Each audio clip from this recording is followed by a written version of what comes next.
अस्सलाम वालेकुम, welcome to फैक्टेरियन Pakistan. दोस्तों, आप अपनी स्क्रीन में देख सकते हैं कि ये सीसीटीवी फुटेज जिसमें सिद्धू मूसेवाला एक ब्लैक कलर की कार में अपने घर से 4:30 बजे निकलता है और ये कार वो खुद ड्राइव कर रहे हैं। यहाँ पर आप फ्रंट से देखें तो ड्राइविंग साइड पर 8 से 10 बुलेट्स लगे हैं और इस शीशे पर आप इस बुलेट के निशानात भी देख सकते हैं। बदकिस्मती से सिद्धू मूसेवाले के साथ उसका कजन और दोस्त भी शामिल था।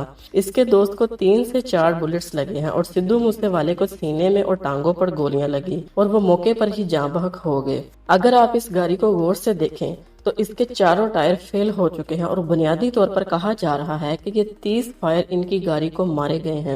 आपको मैं ये भी बता दूं कि सिद्धू मूसेवाले का ताल्लुक कांग्रेस से है और उन्होंने कांग्रेस के प्लेटफॉर्म से आम आदमी पार्टी के अगेंस्ट इलेक्शन भी लड़ा था। आम आदमी पार्टी की इंडियन पंजाब गवर्नमेंट भी है। सिद्धू मूसेवाले के पास व्हाइट गाड़ी भी है जिस पर वो सफर किया करते थे, लेकिन कल वो अपनी महिंद्रा गाड़ी से निकले और उनके साथ 4 पुलिस के कमांडर्स हर टाइम मौजूद होते थे, लेकिन वहाँ एक मुकामी त्योहार की वजह से 2 कमांडोज को वापस बुला लिया गया। और कुछ दिन पहले सिद्धू मूसेवाले ने अपना गाना द लास्ट राइड लॉन्च किया जो कि बहुत ही वायरल हो रहा है। मरने से पहले मौत का गाना, वो गाना जिस पर मौत का इजहार किया गया हो और बाद में मर जाना, ये एक हैरान कुन बात है। इस गाने में जो लिरिक्स है इसमें बताया गया है कि जो जवान है उसको जवानी में ही मौत आएगी और हू बहू वैसा ही हुआ है। कनाडा में एक विकी नामी शख्स था जिसको सिद्धू मूसेवाले के मैनेजर शगनप्रीत उनका नाम है, उसने मारा था, जिसके बाद वो ऑस्ट्रेलिया फरार हो गया। उसकी मौत के फौरन बाद पुलिस इन्वेस्टिगेशन तो कर रही है। सिद्धू मूसेवाले के मैनेजर शगनप्रीत ने जिस विकी को कत्ल किया था उसका ताल्लुक किसी गैंग से था